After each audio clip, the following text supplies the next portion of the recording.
A Sticky Mystery. Written by Barbara Davoll. Pictures by Dennis Hockerman. Christpher Churchmouse and Freddie Fieldmouse came running out of school together onto the playground. It was recess time, and all the mice children were soon busy playing games. Hey, Chris, Called Freddie. let's go get a ball and we'll play a game, just the two of us. Okay, I'll go ask my cousin Sid if we can use the ball he's holding. Sid had been standing by himself, looking at Christopher and Freddie. Hey, Sid! Yelled Christopher as he walked toward him. Can I borrow your ball? Freddie and I want to play a game. I guess so. Sid shrugged his shoulders and bounced the ball to Chris. Chris thanked Sid, and he and Freddie went off to invent a game with Sid's ball. The two mice boys, Chris and Freddie, did almost everything together. They always walked to and from school together. They played together at recess. They played together after school. They even shared their lunches with each other. When the recess bell rang, Christopher tossed Sid the ball and walked with Freddie to their classroom.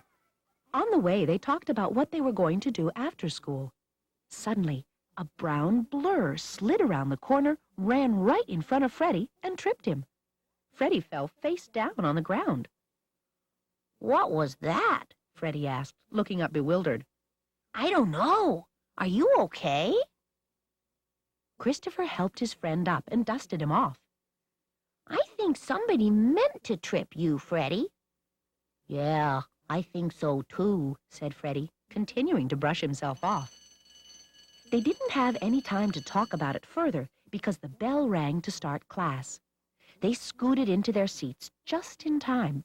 Right after the bell rang, the teacher said in a stern voice, "Freddie Fieldmouse, please come to my desk." Christopher looked up, surprised. Freddie was never in trouble with the teacher. What could the problem be? Christopher could see the teacher talking sternly with Freddie, and Freddie looked like he was about to cry. At lunchtime, Freddie told Christopher what the teacher had said to him. Remember when the teacher's drawer was glued shut a few days ago? Yes, said Christopher. It was kind of funny, wasn't it? Well, it's not funny now. While we were at recess, the teacher found glue in my desk. The same kind of glue that was used to glue her drawer shut. I can't believe it. Well, is it your glue? No, of course not. Someone's trying to get you in trouble, that's for sure, Christopher frowned. I guess so. Now I have to stay after school, said Freddie with disgust. After school, Christopher hung around the outside of the school building, watching as the mice left. Peeking around the corner, Chris saw a brown mouse looking in the window. He wished he could see better. As he watched carefully, Chris saw the mouse look in the window and then put his paw over his mouth and laugh. Christopher knew the mouse was laughing at Freddie, who was staying in after school. When the mouse turned around, Christopher was so surprised he almost squeaked right out loud. It was his very own cousin Sid. Clapping his paw over his mouth to keep from making noise, Christopher stood frozen like a statue, while Sid ran off. Sid, I can't believe it, thought Christopher to himself. Why would he want to hurt Freddie? Just then, Freddie came running outside. Freddie, I've solved the mystery. I know who's after you, squeaked Christopher excitedly. You do? Yes, but you'll never believe it, Freddie. It's my cousin, Sid. Sid? Exclaimed Freddie. I thought he was my friend. So did I, said Christopher. I don't understand this at all. As soon as the two friends arrived at Christopher's house, Mama knew something was wrong. You both look so sad. What's wrong? Why don't you tell me about it? Mama, you will never believe what happened today, began Christopher. He and Freddie told her the whole story of everything that had happened, including what Christopher had seen Ced do that afternoon.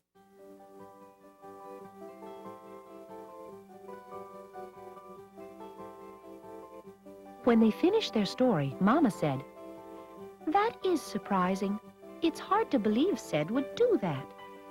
But, Mama, why did he? He's my cousin, and he's Freddie's good friend, or at least I thought so.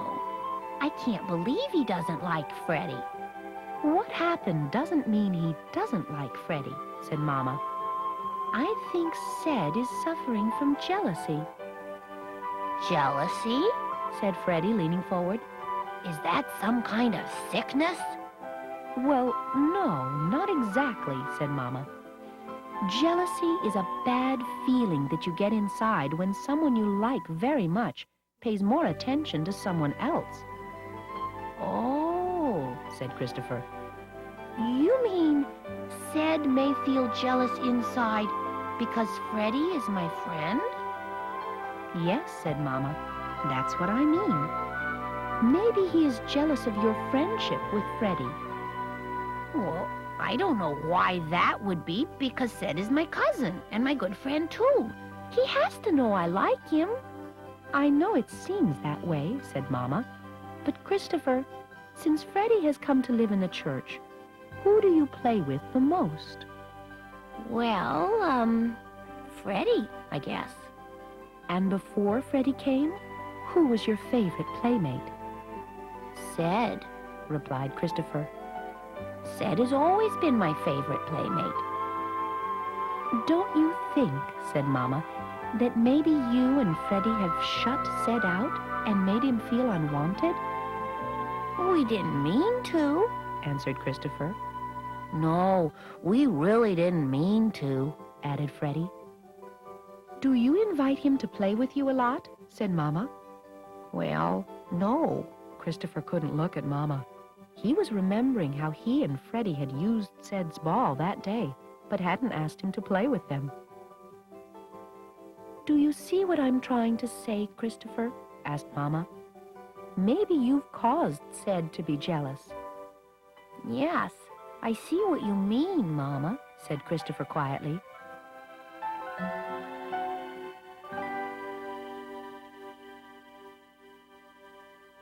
While Mama started cooking supper, the two friends went to Christopher's room to discuss the problem. "I'm beginning to understand it all now," said Freddie. "But what can we do about this jealousy?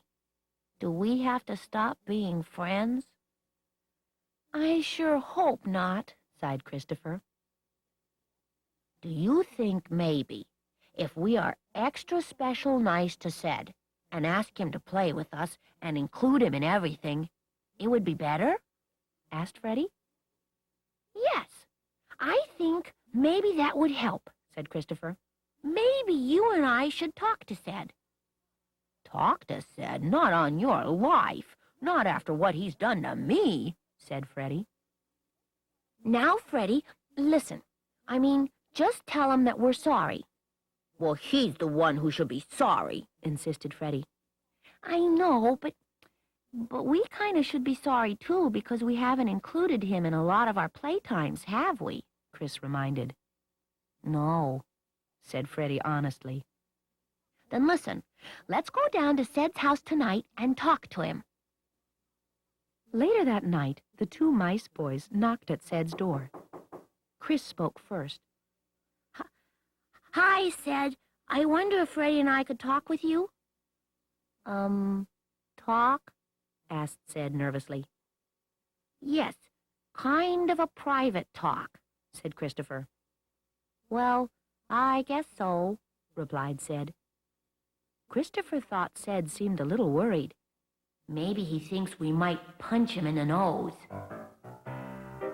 They went to Ced's room and sat down on his bed. Christopher took a deep breath and spoke quickly. "We came to see you, Ced, because we know that we haven't been exactly right in just playing by ourselves all the time and not asking you to join us. We're sorry we've acted that way. We really like you, Ced, and we'd like you to play with us, and we want you to forgive us for not asking you to play with us before." "Forgive you?" asked Ced in complete surprise. Yes, said Christopher. Can we be friends again? Sure, said the happy little mouse, sticking out his paw. Sure, we can be friends. Looking from Christopher to Freddie, Ced continued, I'm sorry that I acted so mean toward you, Freddie. Aw, that's all right, said Freddie. Ced continued quietly, But I shouldn't have tripped you, and I shouldn't have told the teacher you glued her drawer shut when I did it. He looked down at his feet. You did it? Shrieked the two mice in unison. Yes, I did, answered Ced shamefully. But I'll make it right, Freddie. I'll go to her tomorrow and tell her that you didn't do it and that I did. Christopher looked at Freddie, and somehow he just knew what his friend was thinking. Why don't we go with you, Ced? Asked Christopher. Really? You'll both go with me? Exclaimed Ced. That will be great! Later that week, as the three mice boys were walking home from school, Christopher said, You know, it's sure a lot more fun being friends than enemies. Yes, laughed Freddie, but you have to admit it was fun solving the glue mystery. I don't know, giggled Ced. It sure was a sticky one. I think we've learned a lot, said Christopher, laughing. And they had. Together, they had learned a lesson about jealousy, which they wouldn't soon forget. I'd like for you to say the Bible verse with me. Jealousy and selfish ambition are not God's kind of wisdom. James chapter 3, verse 15. Selfish ambition is wanting your own way without caring how it affects someone else. Now let's say the verse together one more time. Jealousy and selfish ambition are not God's kind of wisdom. James chapter 3, verse 15. Can you answer these questions about this story? What happened to Freddie that caused him to know someone was angry with him? What had Christopher and Freddie been doing that hurt Ced and made him so upset? Do you ever treat some of your friends as Christopher and Freddie treated Ced? How should you treat them instead?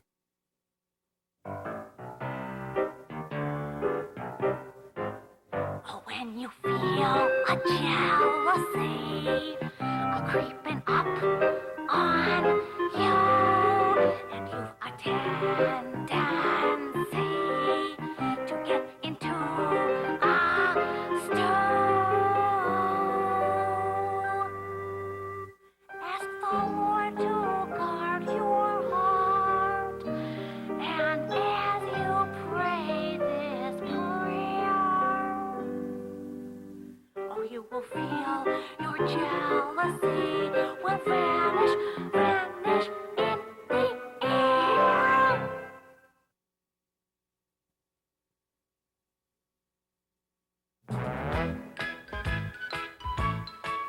A Short Tale, written by Barbara Davoll. Pictures by Dennis Hockerman.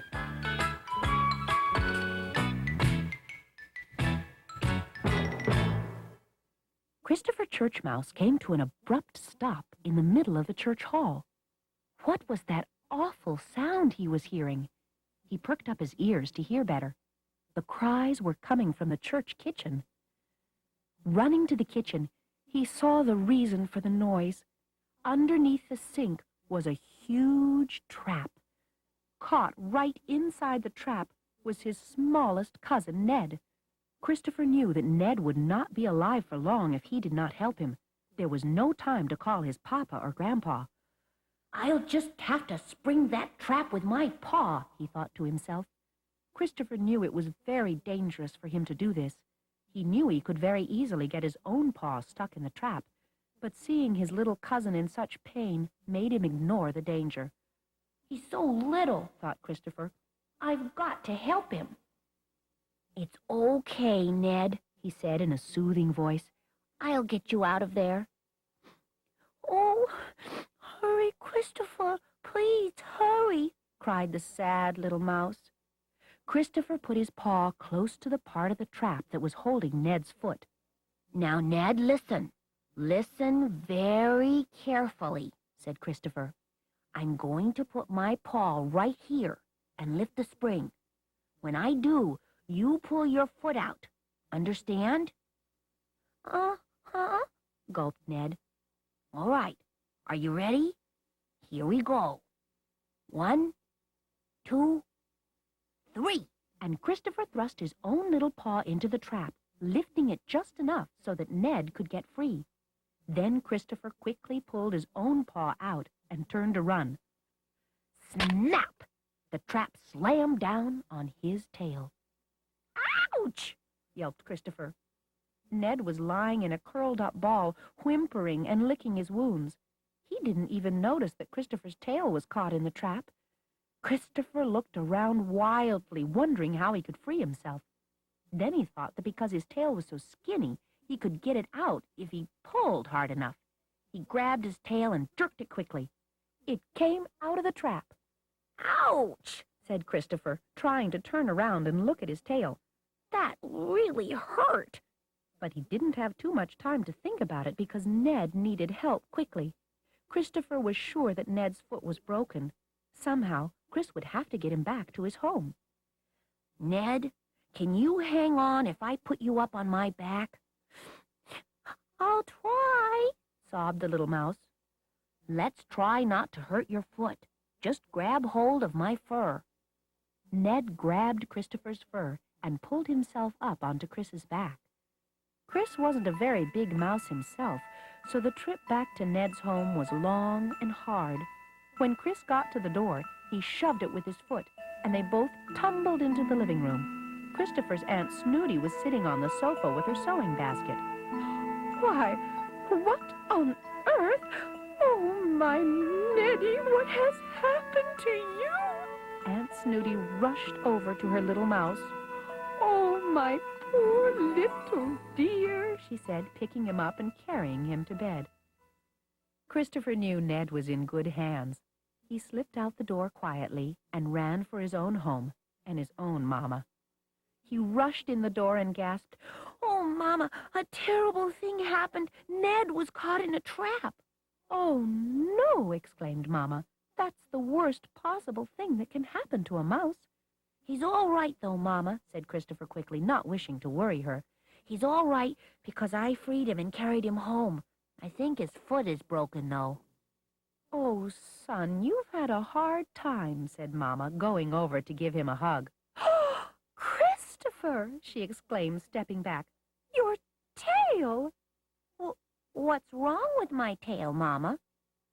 "Christopher, you must have caught it in the trap. You've lost part of your tail." "I have?" said Christopher, trying to turn around to see his tail. "Well, you didn't cut it all off," said Mama. "Just a little. Let's go into the kitchen, and I'll fix it up for you." Soon Mama had his tail all cleaned up and bandaged. By evening, Christopher didn't feel very well at all. In fact, he was just plain sick. Mama put him in bed, gave him some hot soup, and talked soothingly to him. Soon he fell asleep. For the next few days, Christopher didn't feel like doing much. Every morning, Mama would come in and fluff up his pillows, give him extra special good things to eat, and tell him how Ned was doing. Sometimes she would read funny books to him, but most of the time Christopher just lay in bed and rested. One day Mama said, "Christopher, I think you can get up today. We'll take the bandage off." Christopher said, "Oh, good. Can I watch in the mirror while you do it?" "Sure," said Mama as she began to unwind the bandage. Christopher kept twisting his neck backward to see in the mirror. "Mama, I'm sure glad you know how to fix my tail. It will be long again, won't it?" "I hope so," Mama said as she unwound the bandage carefully. "Mama, can't you unwind the bandage faster? I can't wait to see my tail." Every time Christopher twisted his neck to look in the mirror, he moved his tail a little. Mama finally said, "Christpher Churchmouse, please stand still." sorry, Mama. I just can't wait to see my tail. Finally, Mama had the bandage unwound. Mama, it looks just like it did when I cut it off, Christopher said in a disappointed whisper. Yes, Christopher, Mama shook her head sadly. Mama, it looks so funny. What will I do with a short tail? Everybody will make fun of me. Now, Christopher, I'm sure they won't. Oh, yes, they will, Mama. I know they will. They'll all stand around and laugh at me. Your friends won't be that way. Let's not worry about it anymore. You don't need a long tail anyway. Come on, let's go take a walk. Mama, said Christopher, I'm not feeling very well right now. You aren't? Asked Mama anxiously. No, I think I'll just stay at home and rest some more. All right, said Mama, and she went for a walk alone. She knew that Christopher did not want to go out because he thought people would make fun of his tail. That evening, when Papa Churchmouse came home from work, Mama said, Papa, we have a problem. Christopher does not want to go out because of his tail. He thinks his friends will make fun of him. What are we going to do? I'll talk to him, said Papa. Later that evening, as Christopher was getting ready for bed, Papa came into his room. How are you feeling tonight, son? Asked Papa. Oh, all right, said Christopher. Good, said Papa. Then you can go to school tomorrow. But I may not feel so good tomorrow. You're worried about your tail, aren't you? Said Papa kindly, sitting down on Christopher's bed. Well, yes, Christopher, do you remember the Bible verse the teacher taught the class last Sunday? Asked Papa. Christopher and his family lived in the church, so they always went to Sunday school with the boys and girls. Sure, said Christopher. Man looks at the outward appearance, but the Lord looks at the heart. Do you know what that verse means? Asked Papa. I think so, said Christopher. The teacher said others see only the outside of us, which is just our house. Our real self lives inside our body. Do you also remember the teacher saying the Lord looks inside at the real you? Asked Papa. Yes, said Chris. Since the Lord looks on the inside of us, which do you think we should think about more? The outside or the inside? Continued Papa. Well, the inside, I guess, said Christopher thoughtfully. I think so too, said Papa, stooping to kiss him goodnight. If that's true, then a shorter tail doesn't seem to matter so much, does it? Said Papa. I see what you mean, murmured the sleepy little mouse. Thank you, Papa. The next morning, Christopher awoke early. He pulled on his stubby tail, trying to make it as long as he could. With a sigh, he took a look in the mirror and knew there was just no way to make it look like a regular tail. Squaring his shoulders, he looked at himself in the mirror and said, "That's all right. What counts is what's on the inside, and I'm not going to worry about the outside anymore." At breakfast, he surprised Mama by saying, "I'm not even going to care when the other mice make fun of me.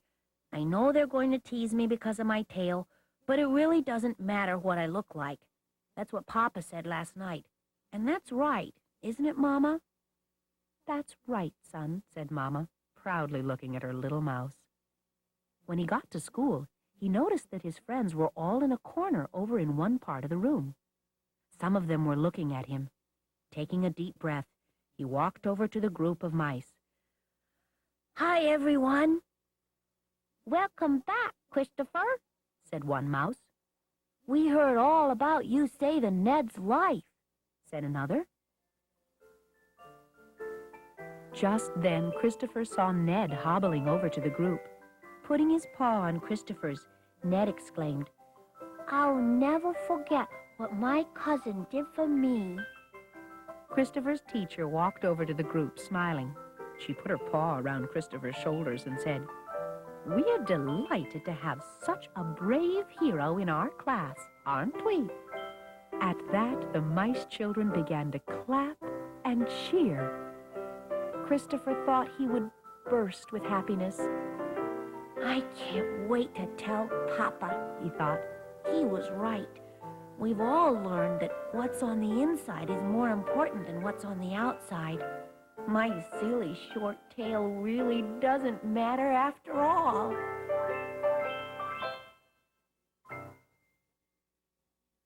Here is a Bible verse that goes with this story. Man looks at the outward appearance, but the Lord looks at the heart. 1 Samuel chapter 16, verse 7. Outward appearance means what your friends see you do. So the verse means that your friends see you one way, but God knows what you think and what you are inside. Now let's say the verse together. Man looks at the outward appearance, but the Lord looks at the heart. 1 Samuel chapter 16, verse 7. Here are some questions about this story that I'd like for you to answer. What dangerous thing did Christopher do to rescue Ned? Why didn't Christopher want to go to school after his accident? Did the mice children laugh at Christopher the way he thought they would?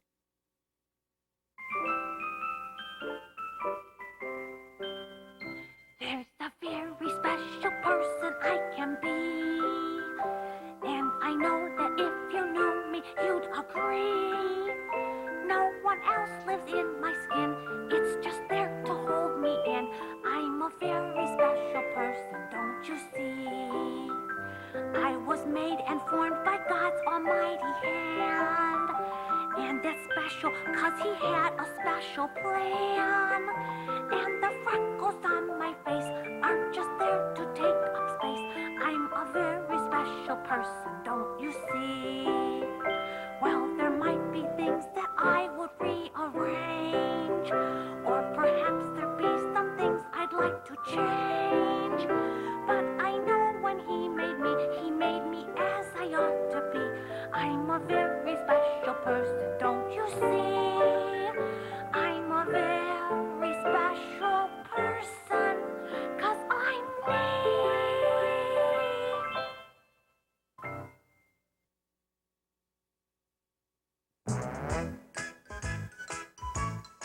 You've just seen 2 stories of Christpher Churchmouse and his little friends. Be sure to see Christopher's other great video adventures as well. You can also read about him in each Christpher Churchmouse classic. Christpher Churchmouse classics are available alone and in book cassette format, ideal for early readers and preschoolers who want to read while they listen. All 12 Christpher Churchmouse classics are beautifully illustrated, high-quality cloth-bound books that are thoroughly entertaining and teach important spiritual truths. So, be prepared. Your kids may want you to read Christpher Churchmouse classics again and again and again.